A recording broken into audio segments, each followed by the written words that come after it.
And hello there to all patrons. My name is Brandon, and it is a sincere pleasure to be talking to you. Here we are in Seattle. We're at SeaTac International, also known as Seattle Tacoma International Airport in Washington State. And we're going to be flying over to a neat little airport that I found about a week ago in preparing for this introductory flight over to, if and I hope I'm pronouncing this correctly, Quileute, and it's near the shoreline. You can see where it is here on the Garmin GNS 530, right there, and you can see we're simply flying direct from. I know it says BF5, but we're not in BF5. We're in Seattle SeaTac. To get the range scrolled in a bit. There we go.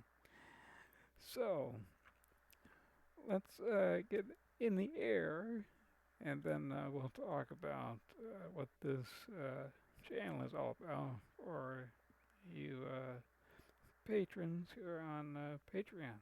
And hopefully it'll be a very unique explanation of what this channel is, who I am, and why I decided to start the channel and why I decided to start a Patreon account. So let's get airborne and underway and get on course, and then we'll begin to have a conversation. So the reason the right engine is running is because if I turn on the avionics and by the time I program the flight plan into the Garmin, the GNS 530 here, the battery's dead. So you gotta get, pardon me, you gotta get one engine up and running. Otherwise, you're never gonna make the runway. And then because both engines will be unable to start. So let's go ahead and turn on the left engine, get rolling, and then we'll be underway. Not the best day for my voice, my apologies. Alright.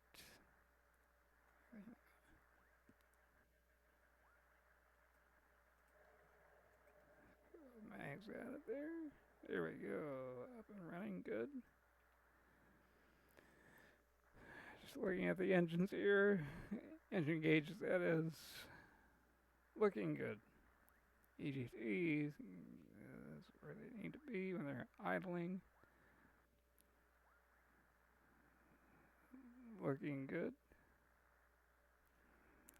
Manifold.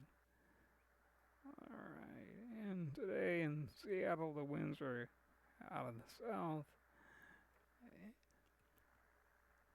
So we're gonna do, and this is a VFR flight, and in my opinion, based on the amount of years that I've been in aviation, um, the ATC that comes with, if you've watched any of my videos on YouTube already, you'll understand that I do not enjoy the ATC that came with Microsoft Flight Sim 2024. So anyway, we're going to be flying like VFR, so we're just going to put it at 1200.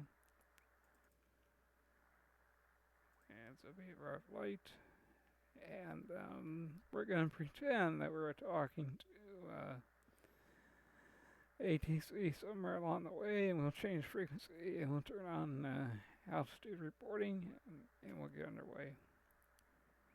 But in that regard, we've got trim set for takeoff. Good.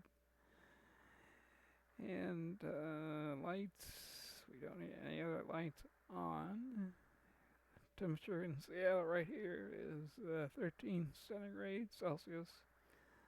We'll see what that is all about. And let's see if we can get this individual to push us back just a little bit, so we don't run our right wing into them as we taxi out. And then we will be officially underway. Wait until she gets hooked up, and then we'll disengage the parking brake.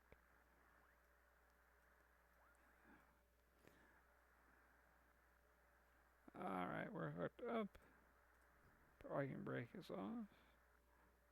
Let's go outside real quick. Make sure she's not going to take us in the wrong direction here.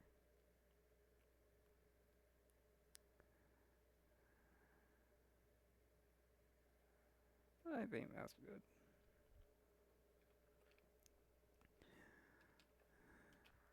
Parking brake back on. And we're just going to wait for the dog to disengage here. And we will be on our way to Quileute. Again, I hope I'm pronouncing that properly. This is the beginning of a series that will be made especially for you patrons out there. And at some point in the future, we're going to let you decide when I release it to everybody on YouTube and social media, but I'm going to let you make that decision a little later, because out of Quileute, we're going to be on a very, very interesting journey that, again, that no one else is going to be privy to for a good while. So let's go ahead and get to acting here. And make sure we got one thing done. That's the flash takeoff. This airplane, it does have shortcomings like anything else that comes with Microsoft Flight Sim 2024 that I find, but it does fly in comparison to a real aircraft. Because I used to fly, it's pretty good in comparison to all of the other twin engines that are out there that come with, props in general that come with 2024.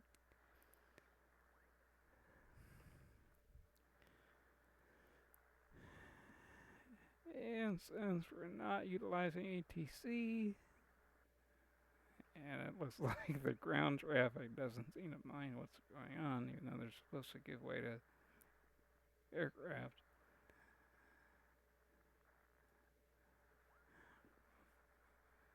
As soon as we get, like I said, as soon as we get underway, we'll begin to talk about this channel, how I got to know what I know, and just making sure all of the instruments are working. There's one big bug with this airplane, which is, by the way, if you're wondering, this is the Cessna 404. The reason I chose to fly this airplane for this introductory video here on Patreon is, I should say for patrons, is this brakes are not working exactly the way they should. Let's just get a roll here. Brakes are in the, looks very, very humid. We do have light rain, and it looks like we're going to have light rain en route.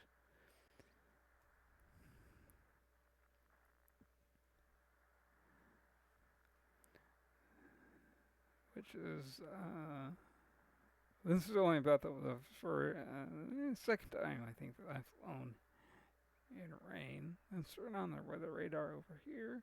Let's just, after it goes through a test, let's see how good it actually reflects what's going on out there. But again, we hope that we're designing this channel in a very unique way, And we do hope that it's the only thing like it out there that has to do with flight simulation as well as the great outdoors and how the two go hand in hand. So I'm turn on the radar here. It's picking up a little bit of a return on the radar. So let's see here. Yeah, the camera is still awful sensitive. So apologies about that, but we're going to be getting underway.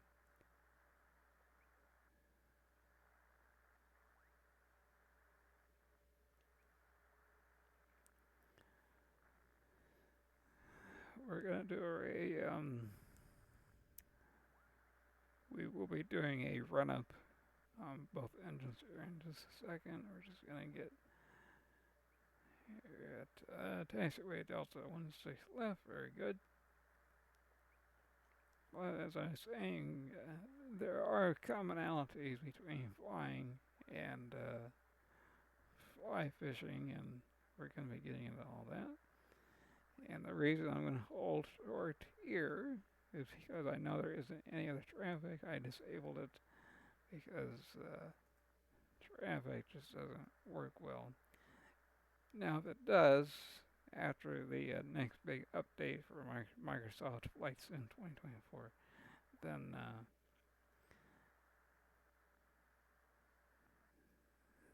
we will turn on the live traffic. Hey, let's just run the engines up a little bit. Just make sure everybody works the way they should. We'll do obviously one engine at a time on the run up. So let's do the right engine first. Just a little bit. Get the RPMs up into the green.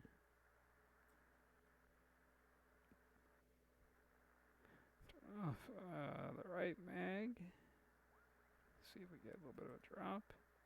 Yep. And the left mag for the right. A little bit of a drop. Good. Alright. That's going to idle that. For those of you that have been to Alaska, or not, and you've flown in a 404 or something similar to it, it's a piston, so you do a run up. Because you want to make absolutely certain that your mags do work. Back when I was flying real airplanes, I had a magneto failure one day, and that was a very interesting day. Very lucky to be here talking to all of you. Good, good. So I guess that's why I'm a bit of a stickler for run-ups on piston aircraft here. All right. Everybody else is good. The only thing to go is landing lights. And it's not cold enough to turn on the anti-ice systems, although we do have the stall heat on as well as the pitot heat. All right. Just making sure we got this all good. Now let's pretend that we are on ATC, and let's say just for kicks that this airport does not have a tower. So we're simply going to act that way. We're going to say SeaTac International Cessna Titan 463 Charlie Tango departing runway 16 left. SeaTac traffic. Alright. Here we go. Parking brake released. And then we'll begin to have fun talking about the channel while we fly.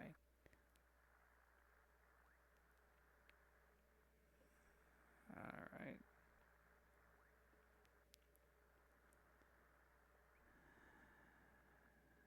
Here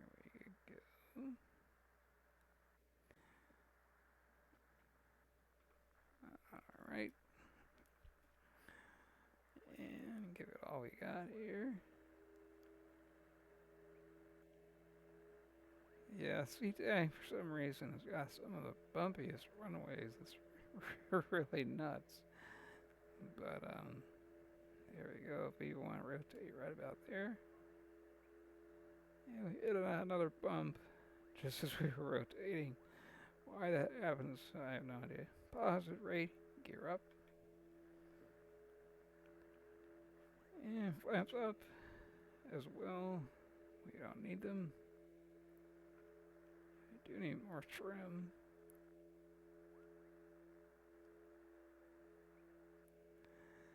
Getting the nose pointed into the wind just a little bit. And now all of a sudden we're getting an updraft. It might be an interesting flight. Alright, I believe we're clear of the runways. We'll continue to climb on runway, adding air for a couple miles, and then we'll begin our turn to the northwest. And if you cannot hear me, let me know. I'll begin running everything through editing. There we go. I finally got that word out. Editing software so that I can reduce the noise of the sim and boost the noise of the microphone. But currently, the microphone is already turned up as far as it'll go. Let's go ahead and pull back on the throttle just a little bit. Get out of that green, out of the yellow band, and get out over Puget Sound and man up low pressure, just shy of 4,000. Alright.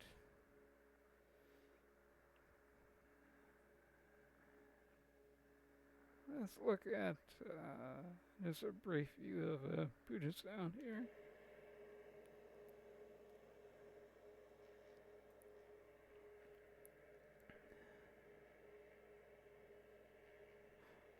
Interesting day to go flying, that's obvious. Alright. And let's set the trim to about there. And a little more. There we go. Let's see if we let go of the yoke. Hey, flight director, get that up and running. Are in the navigation mode. Okay, it doesn't arm. Yeah, it like I said, it has some bugs, but nothing like other aircraft that came with 2024.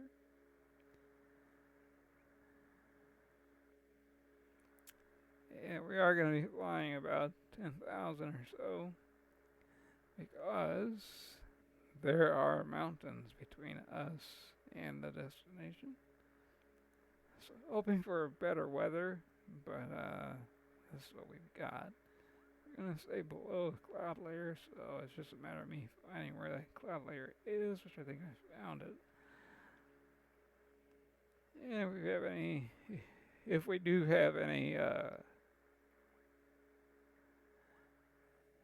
terrain on the way, we can simply have a little bit of fun and fly around it. Alright, we kind of want to stay out of the clouds because we kind of want to act like we're flying VFR, but at the same time we are utilizing GPS, so it's a mixed bag of VFR and quasi, or you could say semi IMC conditions, instrument meteorological conditions. Alright. Activating autopilot here. And nav mode come on. And we're going to level it off.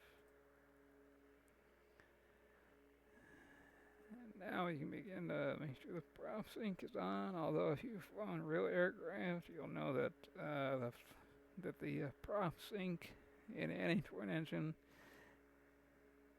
doesn't work.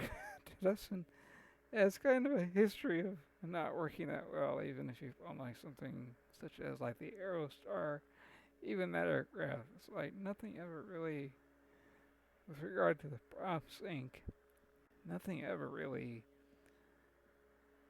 worked with regard to that. Alright, there we go. Now we're capturing the course a little more accurately here.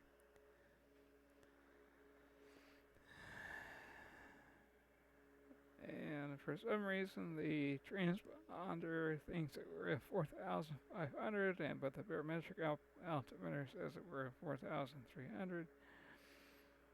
And that is all based on what the altimeter was back in Seattle.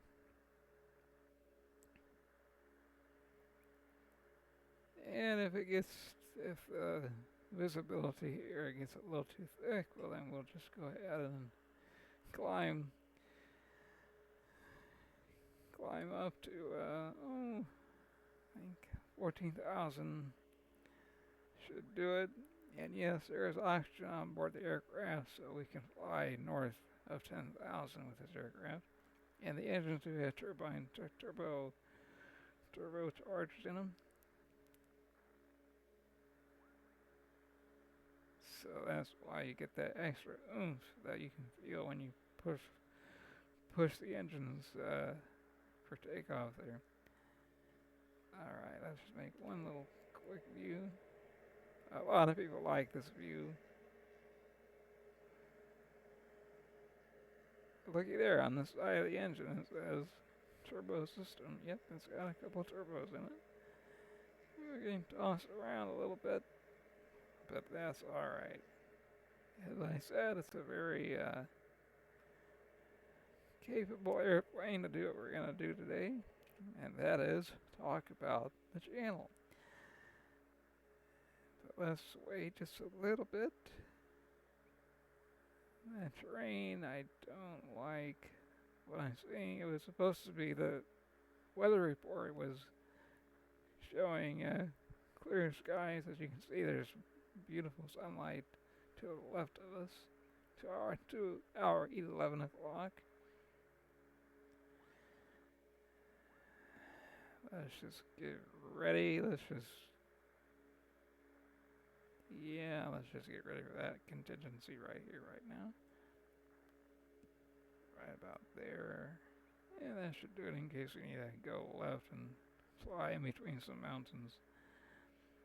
It's a little more fun to me to be flying like this instead of just flying up and over and then you don't see any scenery down below. It's like, well, that's the reason you buy a nice computer, so that you can look at very, very nice scenery. But then again, that's just me. But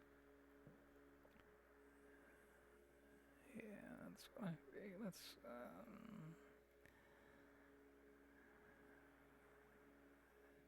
tempting to go left, just because it doesn't look like the weather's gonna lift. Let's see here. It's a little bumpy, so that's alright. What we're gonna do with regard to the channel, we're always gonna make sure that we're flying the aircraft as realistically as possible. It is a little hard to do when certain things in the simulator do not work as in the real life, so we're going to do our best. And just looking at one thing with regard to the operating envelope. That's what I thought. Alright, if we gotta go high, we can go high with it.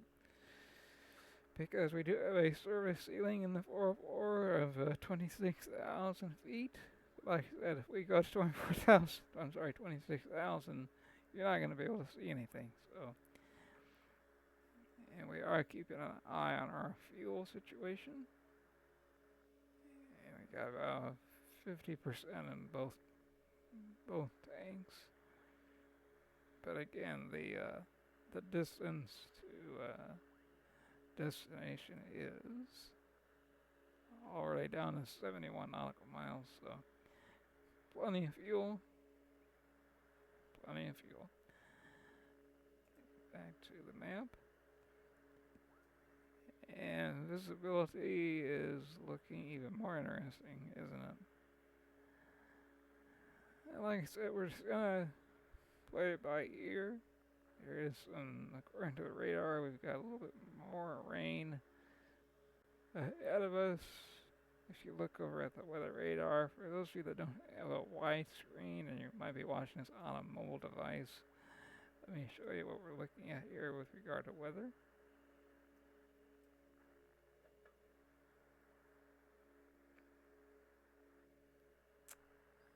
There you go. So 20 nautical mile out, 40 nautical out.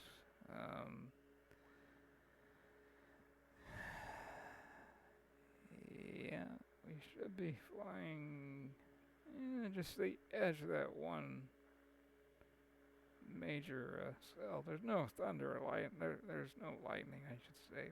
We're good with that. All right. So let's be ready to climb, which I think we need to climb just a little bit. Yeah, we're gonna climb here just a wee bit. Alright, we're gonna go.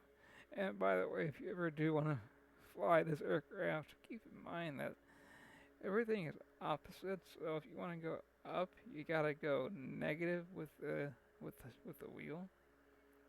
And I know everything is counterintuitive. It's one of the bugs that they've got to work out here. That should be sufficient. And if we do need to climb, we'll just continue to do this right here.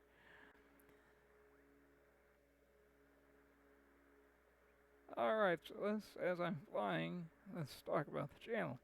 If you've read the about me, about the channel, you'll see that I used to fly. I began lessons when I was 8, believe it or not. And one of these days, if anybody wants to see my logbook, let me know, and I'll take a picture of it and post it. But no, I began when I was 8 in central Indiana. And yeah, we do need to climb, don't we? And let's concentrate on this for the moment. Let's really begin to get out of here.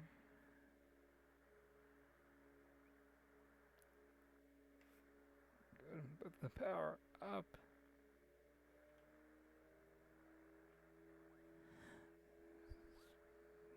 I mean, we're gonna be just fine. It's just a matter of wanting to find that balance between scenery, but also staying out of the clouds as much as possible. Let's just see what this looks like.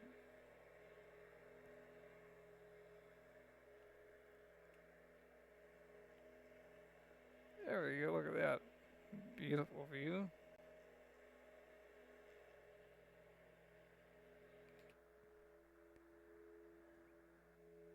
Alright.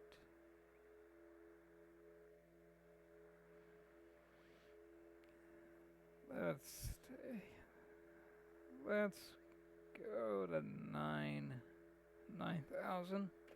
See what that does for us with regard to terrain.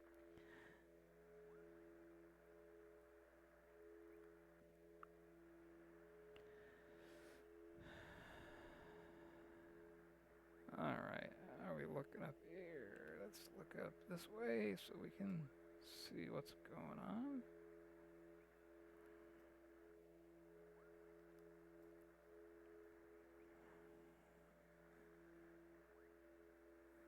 And almost where we need to be. Look at that with the sunlight coming through the clouds. That is just a beautiful thing to see.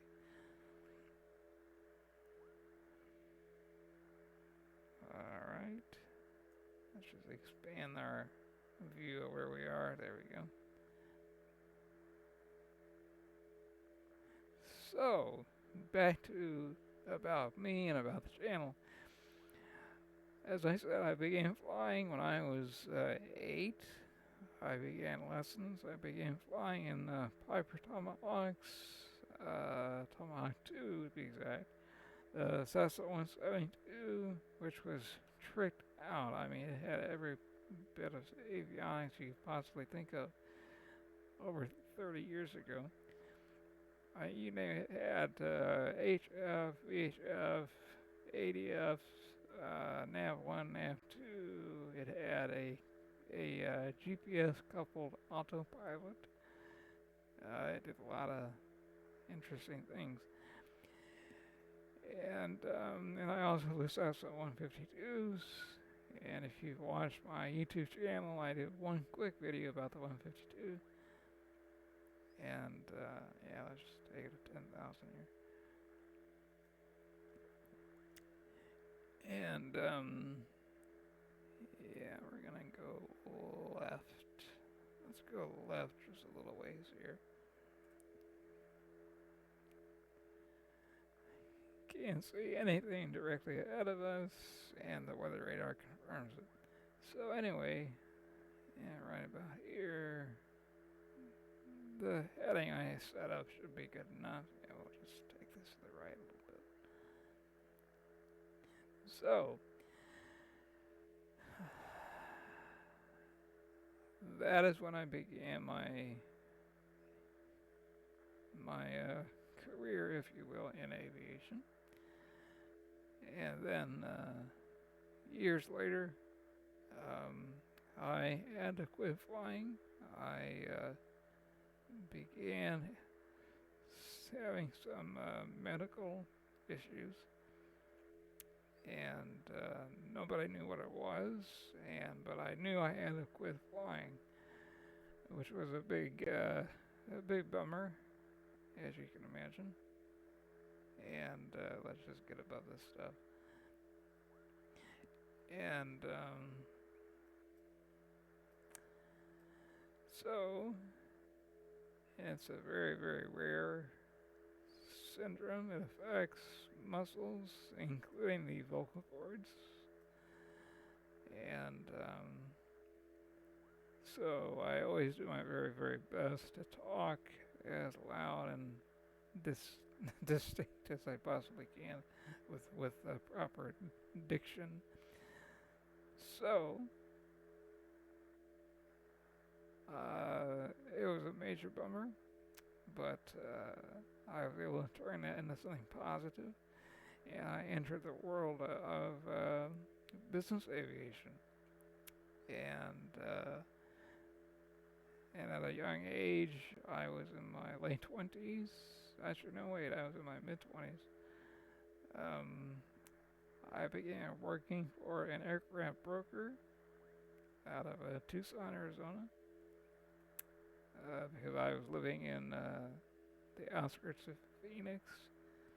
And then I began working for a very well-known company. I won't mention the name, but a very well-known company in the aircraft for sale business. I guess I will give you the name of the company. I was a chief database consultant for a good while for JetNet.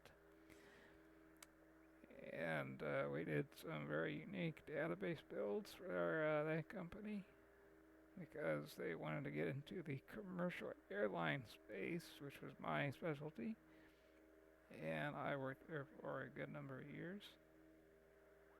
And we're beginning to ice up, aren't we? And get all of our windshield anti-ice as well. Okay. Let's see just how well the windshield anti-ice actually functions. The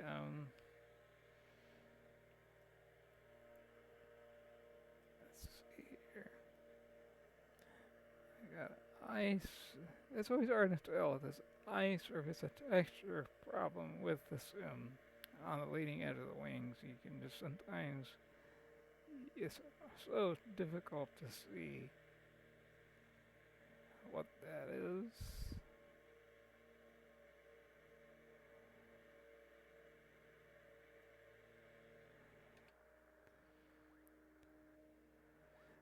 Alright, let's just continue to go up. For some odd reason, it doesn't want to continue climbing here. See if we can get up right about there. That's good.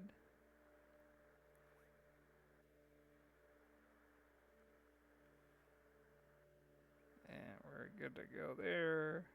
Let's go back to the right.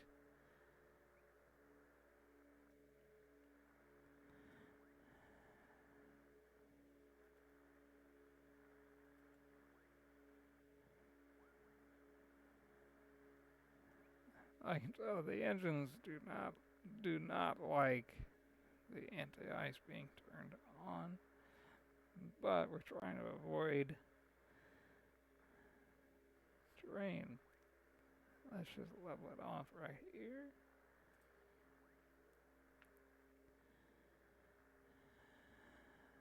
Alright, so as I was saying, I began consulting for some very good aviation firms. So I was able to translate all that knowledge that I built up as a kid in flying airplanes and into becoming a young adult, and I was able to translate that into the world of business aviation. And had the disability never happened, I would have never met some of the most unique people you could possibly believe in aviation. I'll post some of the photographs of airplanes that I've worked with over the years, and you may say something to the extent of I recognize that jet. Okay, why we're getting stall, I don't know. We're well above stall. All right. Yeah, the airplane definitely doesn't. All right. Not. It shouldn't be giving. We're well above stall speed.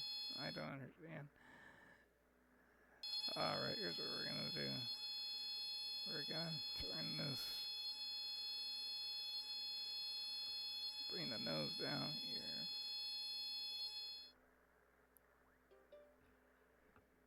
Bring the nose down even more. Boy, the rudder trim is so sensitive because it. Let's see what that does for us. Let's go down to 11. So anyway, as I was saying, that is how I was able to translate something negative in my life to something very positive in my life. And I got to meet. I've met some very very interesting people in the industry, and I've been able to utilize my knowledge of aviation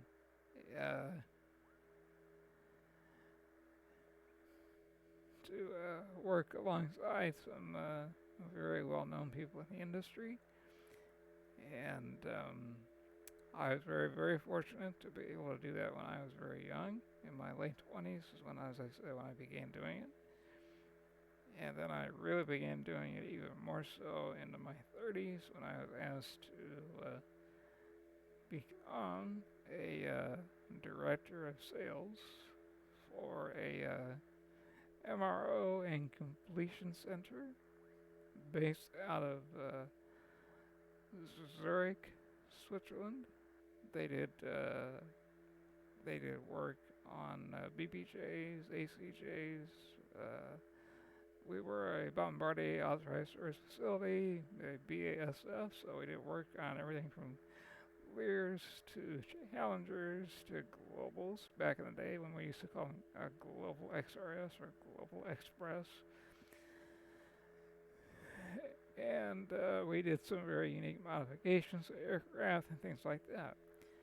So they wanted me to take the reins and represent them in about 19 countries that they were not in. And again, it just introduced me to a lot of unique people. And internationally, I only had one domestic client that I had to oversee. But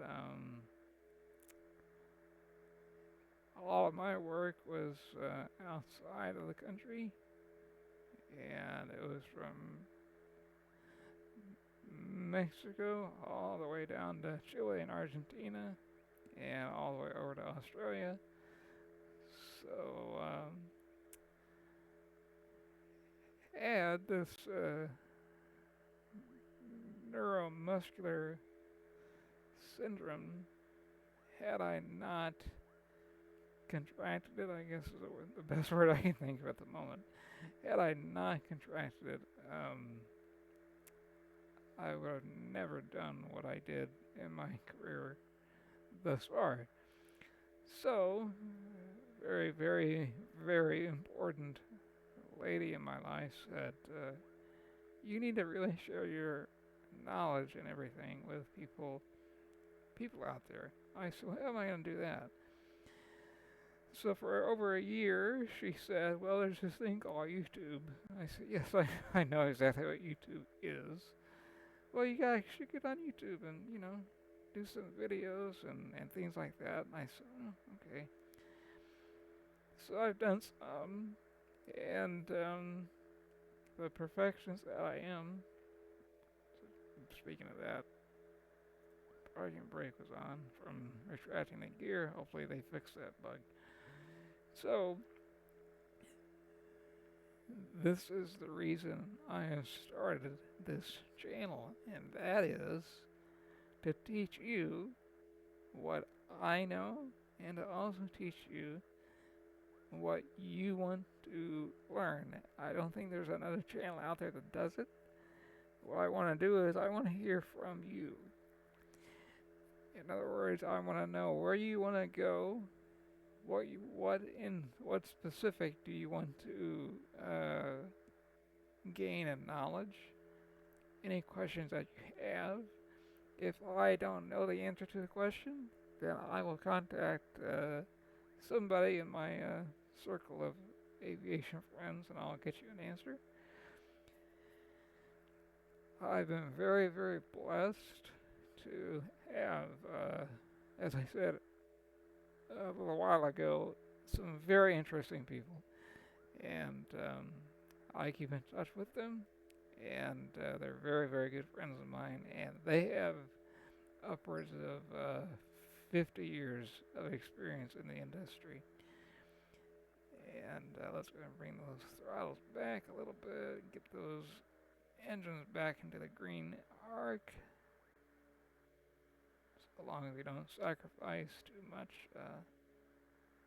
much speed here. There we go. So, flying in a simulator is anything like the real thing? A lot of people ask me that. And of course the answer is, it depends on what you mean. If it's, can you feel what the airplane does when you pull back on the yoke? No. I mean, even if you go into a level D sim at a airline or at flight safety in Ohio, or in, I believe they also have a training facility in Wichita, I believe. Wichita and or Oklahoma City. But for what I'm going to do with you and for you, this platform is more than enough to really, really get as much out of it as possible. And the first adventure that I'm going to take you on, and this is going to be exclusive for you, and here on Patreon, is a journey beginning here in northwest Washington State, and we're going to be going up the intercoastal waterway all the way up to mainland Alaska. And that's going to be very interesting because it will allow us to fly a variety of aircraft, and we're gonna take our time. We're not gonna go up there. We're not gonna do like a 500-mile flight and then a 1,000-mile flight in a corporate jet. No, no, no. We're gonna stick with small aircraft like this, prop only, and we're simply going to have fun doing it. We may gain only 80 miles in one flight, then we're going to do it on a plane that has floats, or we're going to do it with an amphib, such as a Grumman Goose or a Grumman Albatross. Things like that. And whatever the weather is, and we'll be planning accordingly. And, but I'm going to allow you to make the call as to what we do. Meaning, if you want me to fly a specific aircraft, then you tell me which one you want me to fly. And let's begin to descend here. You tell me what aircraft you want to see. And what I'll do is I will make sure that number one, I have it in the hangar. And just so you know, and I'll put this here in a message, but the simulator here is Microsoft Flight Sim 2024. This is the Premium Deluxe edition. I had to think there for just a second. Let's just slow it up a little bit more. A little more than that. Make sure I don't want to get that. There we go. A little more.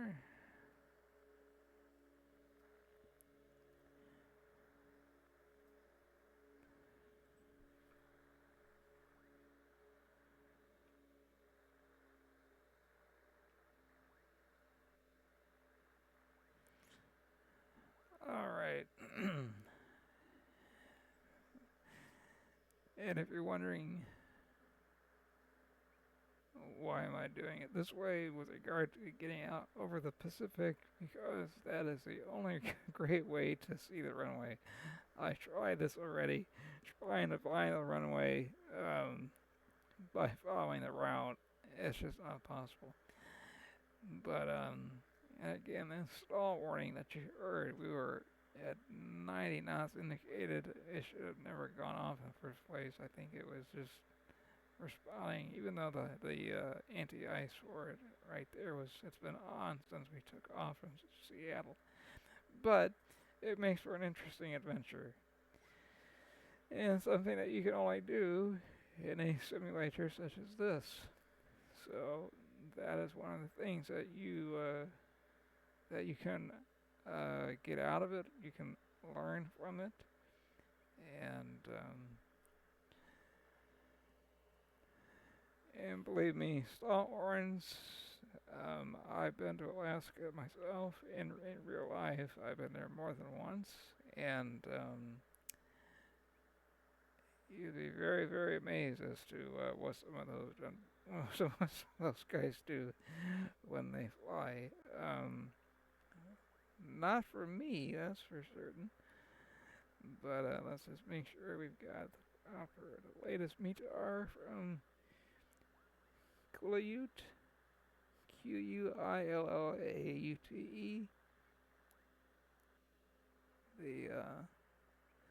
If you want to know what the ICAO code is, it's Kilo Uniform Kilo Uniform India Lima.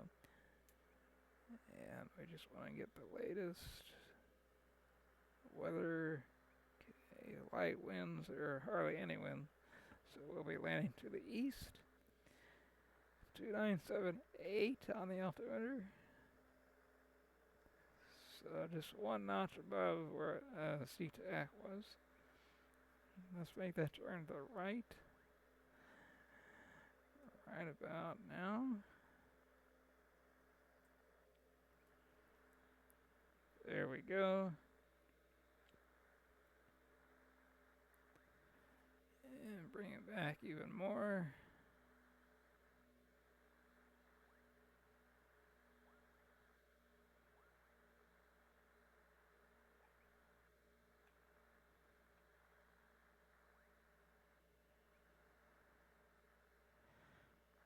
So slow it,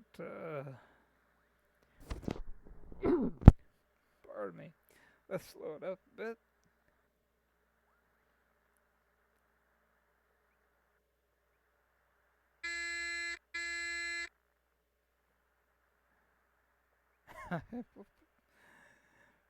Plenty of thrust going on. I don't know why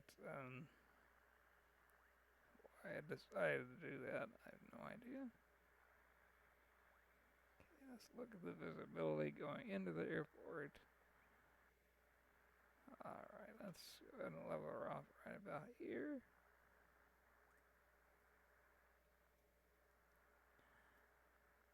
That'll allow us to slow the airplane a little easier.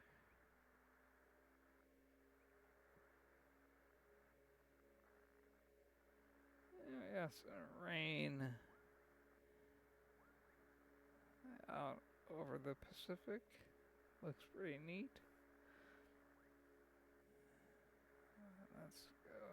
What I might do is do a flyover because something tells me that runaway may not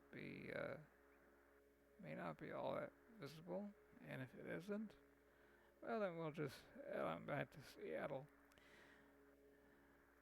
But back to what I was saying with regard to the channel, it's unique in that you get to make the decisions on these special videos as to where we go, how we get to the final destination.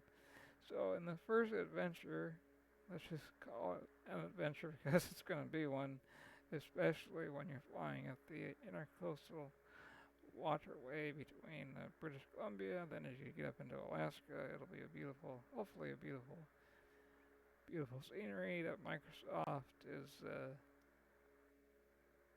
has compiled with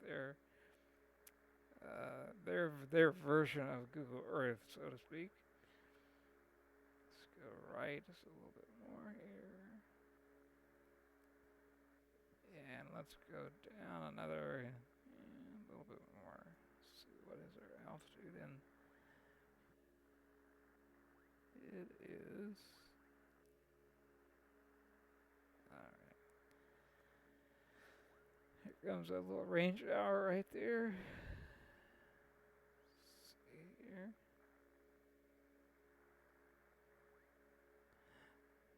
And the temperature is 12 degrees Celsius. Alright. A couple degrees cooler than Seattle. Alright. So again, do keep in mind that with regard to YouTube, which is what I have in my mind,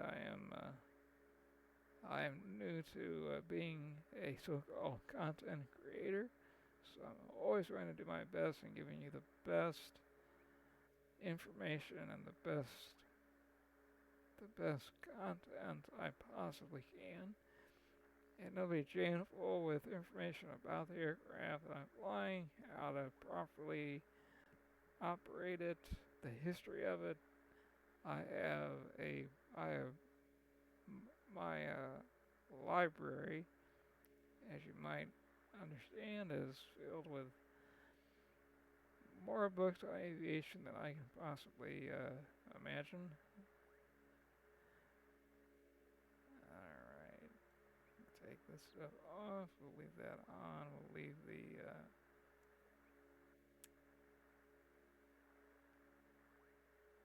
airframe, we don't need that anymore. Taxi lights, we'll just leave that on. It'll come on when the landing gear goes down. And looking for... No. No. And we'll leave that on. Alright. And it looks like we're just about ready to go to the right. And this is where I take over in just a minute here. Let's slow it up a little bit more.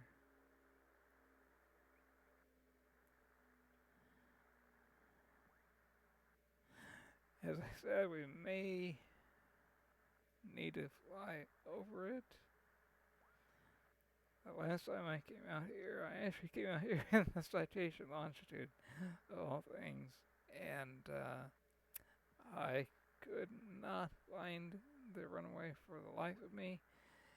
The avionics, the G5000 in that case, it was telling me that I was right over it, and it was 2.5, roughly 2.5 miles off. And I was like, well, that's nice. That's awful nice. If you're, the avionics are saying you're right on top of it, you look out the window and you eventually find it, and you go, well, wait a minute. It wasn't, the avionics wasn't even close. I'm shooting an RNAV approach, and this is going to be a visual. It turned into being a visual approach, though. And make sure we're nice and lined up with her. And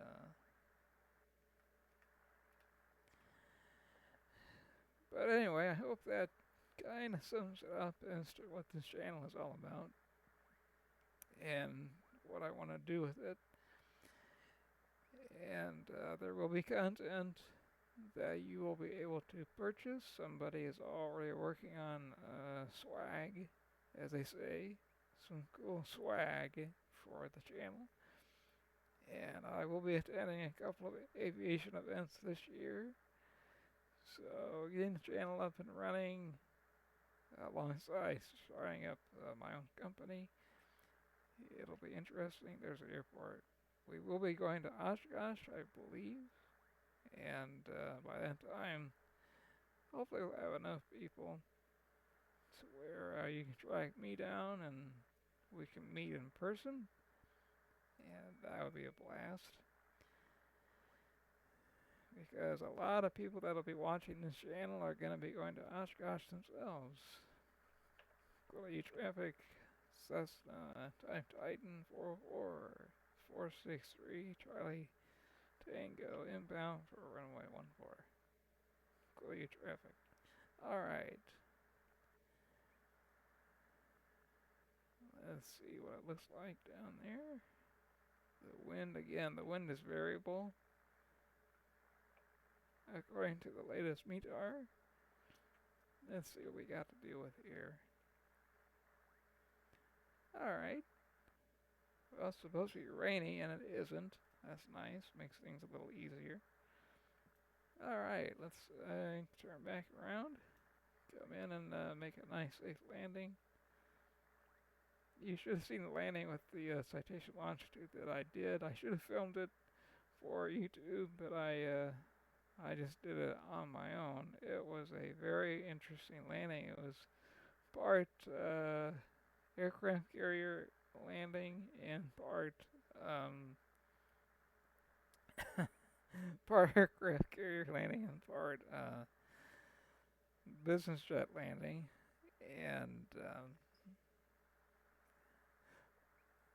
I disabled the automated reverse thrust because I knew I'd need every ounce of it, and I did. And but it was a safe landing, which is what counts.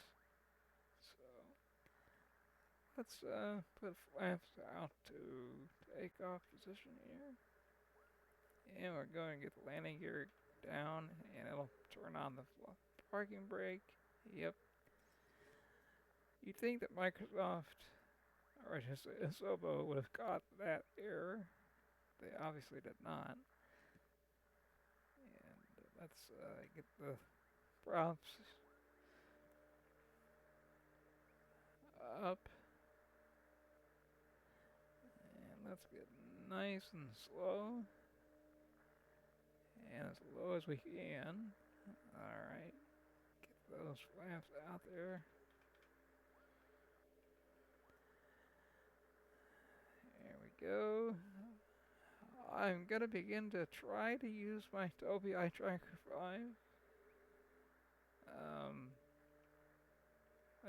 stall was not necessary. Stall warning. So that I don't have to utilize the mouse to move my head around. They were supposed to have implemented it directly, but look at that sun in the background there. That is a beautiful sight. All right, flying, nothing else like it in the world.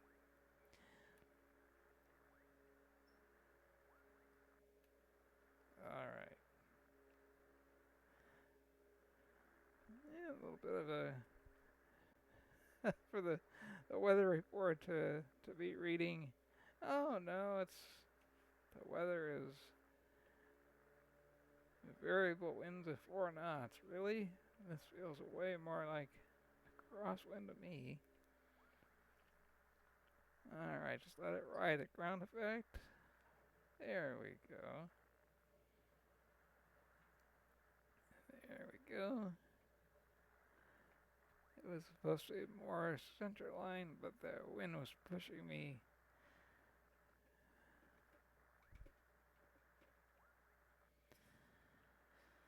Yeah, yes, I do realize that those taxi chevrons that pop up, those are very, very annoying. I do realize that. Trying to figure out how to turn those off. Okay, get the flaps up. Let's go off the runway. Since I'm flying single pilots, let's just go through our after landing checklist here real quick once we get off the runway.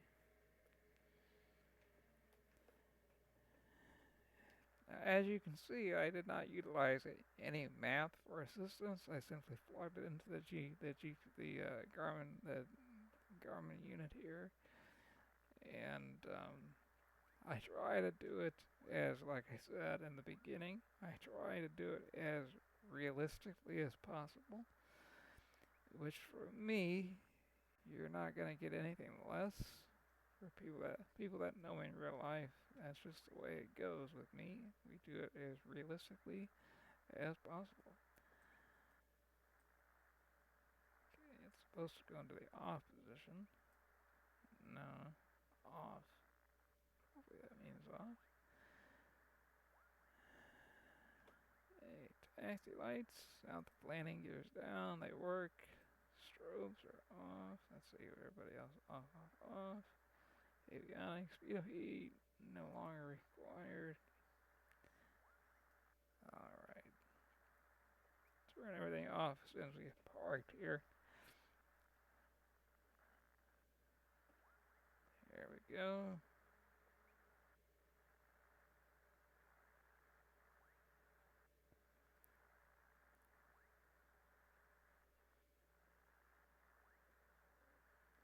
There we are.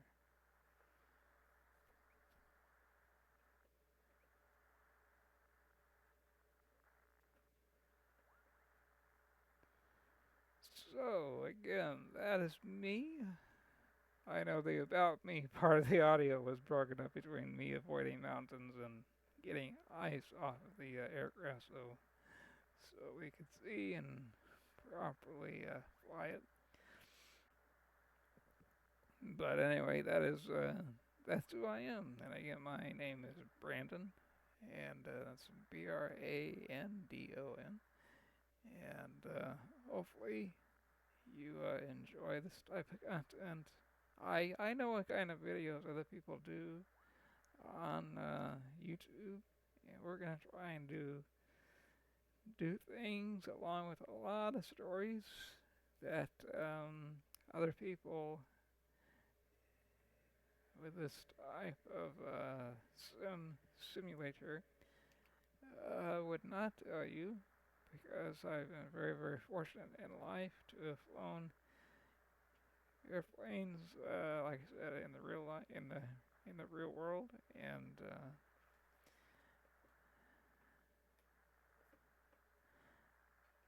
I've been privileged to travel all around the world.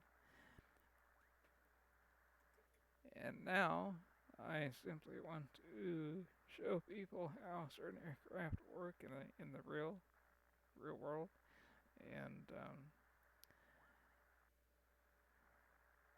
build a channel that's unlike no other. Fishing will come to be a part of it. So let me just turn off a couple things here, and then we'll wrap up the discussion real quick. That comes off. Taxi lights no longer required. Pito eat no longer required.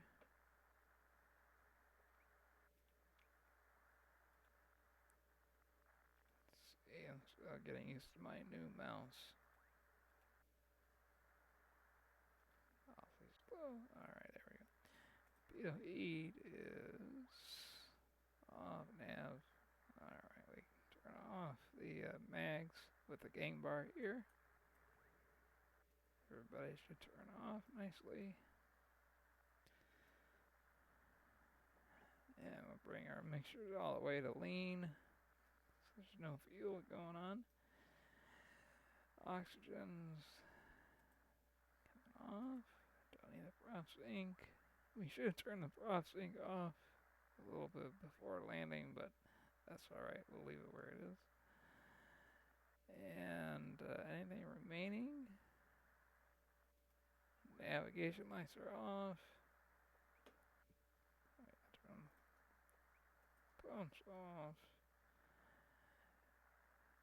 Of course, when I fly a smaller aircraft, the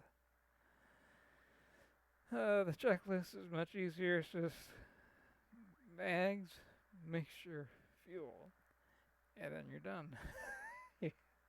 But those airplanes are few and far between on this platform.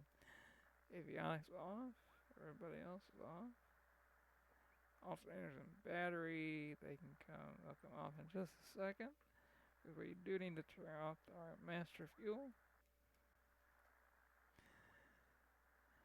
Off for the left engine and off for the right engine. Very good. Very good. Alright. How's everybody else here? Make sure we got everybody off that needs to be off. Everybody's good. I didn't turn on any of the rheostats for the interior lighting. I did not do that. Off, off, and off. And off. So, like I said, let's do one more thing here. Parking brake. We'll leave that on for just a moment because the chocks are not set out there. There we go. Turn everything off. Let's go outside real quick.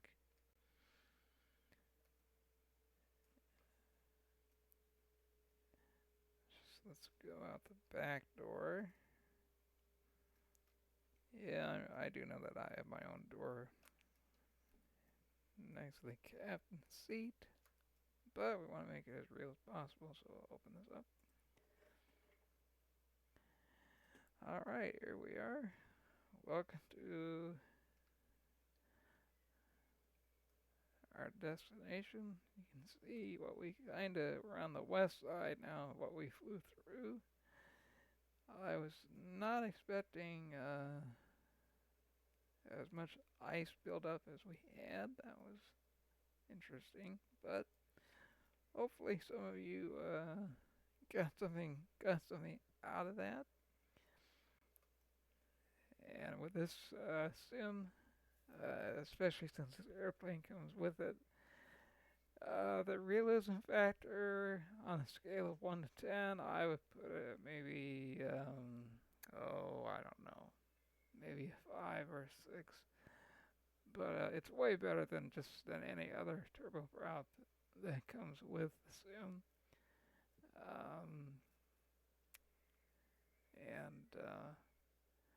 But anyway, with that being said, Alright, welcome to what is the beginning of the adventure. And again, the first adventure for all of you on Patreon is going up the intercoastal waterway of Alaska. And let's just walk over into the sunlight here.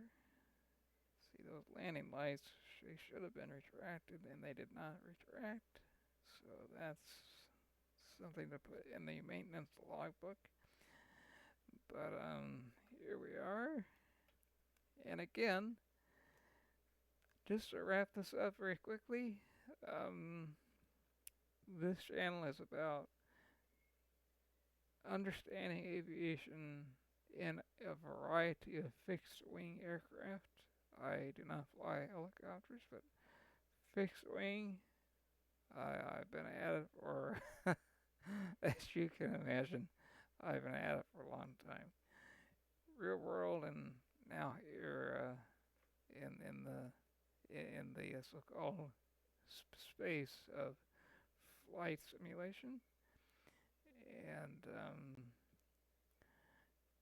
again, hopefully this was interesting for you. And on my regular YouTube channel that I post videos for anyone and everyone to see, I do mainly jet flying with regard to commercial airliners, because in real life that is in my career that's been what I've been known for and specialized in. So I think the last one I did was on the Airbus A380 by a product developer called Fly by Wire. If you haven't seen that video, I suggest you go over and look at it. It's really, really interesting. But as I said, with regard to being a Patreon member, if you want me to fly, let's say, what is a good one? If I'm gonna be flying, and I'll be announcing that in a type of a text message. If I'm gonna be flying a type of airplane such as the Grumman, the Goose, and you say, wait a minute, I would much rather see you fly that leg in a Grumman Albatross, or in the what is it, the other amphibious aircraft that is actually pretty interesting to fly, the Dornier Sea Star. Then you get to make the call. I don't, you do. And because if you do make the decision as to what aircraft we fly next, then what I'm gonna do, I'm gonna really make sure that I understand that aircraft as well as I possibly can, so I can deliver to you proper instructions. So in case you want to fly with it, you can. And the other little surprise here toward the end, if you've been listening to everything, which reminds me, I did not turn off the weather radar in this aircraft, but batteries are off, so it's not working. Anyway, there will be, chances to fly with me in real time, live. And flying live is going to be a lot of fun, because then you can simply hop into a game room, I think that's still what they call them, into a room, and we can fly together. And not formation quite, but fly within, visual separation, maybe 1 mile or half-mile out. And that is something that'll be exclusive to you. And for everybody else that would not be a Patreon, then I'll simply be flying on VATSIM. But that's not going to happen until after Microsoft and Asobo get all of these bugs that are not just aircraft specific, but simulator specific. They got a lot of things to work out and fix. And I do realize that their list is very, very long. And we'll see what they fix and what they don't fix. But I hope you enjoyed the introductory video here on Patreon.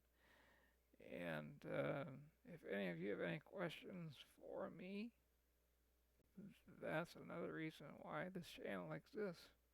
All you gotta do is send me a message, post a link, um, and if you've noticed any of my videos before, when somebody sends me a question, I try to answer that question just as quickly as I possibly can, because that's why I'm here. We're here to help. So, without further ado, let's walk backwards here just a little bit to get the full breadth of the aircraft.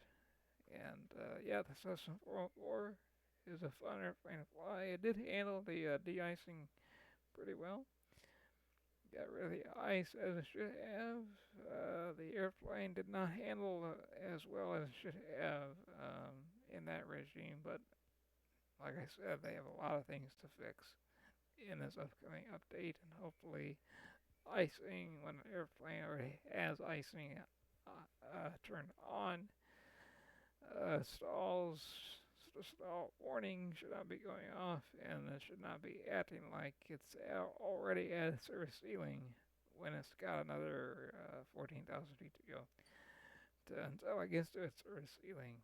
So there's a lot of bugs that need to be worked out. But in the meantime, we can have a lot of fun in this first adventure, which is flying up the intercoastal waterway as we go all the way to our destination, which will be eventually Anchorage, Alaska. So, I think I've covered everything. Yeah, again, any questions or comments, post them, and I'll get to you just as soon as I possibly can. Hope you join this flight, and hopefully give you a little bit of a taste of what it's going to be like. And believe me, this is just the beginning. We're going to be doing some very, very interesting flying, along with a lot of information that will help you become a better pilot in the sim, or maybe you're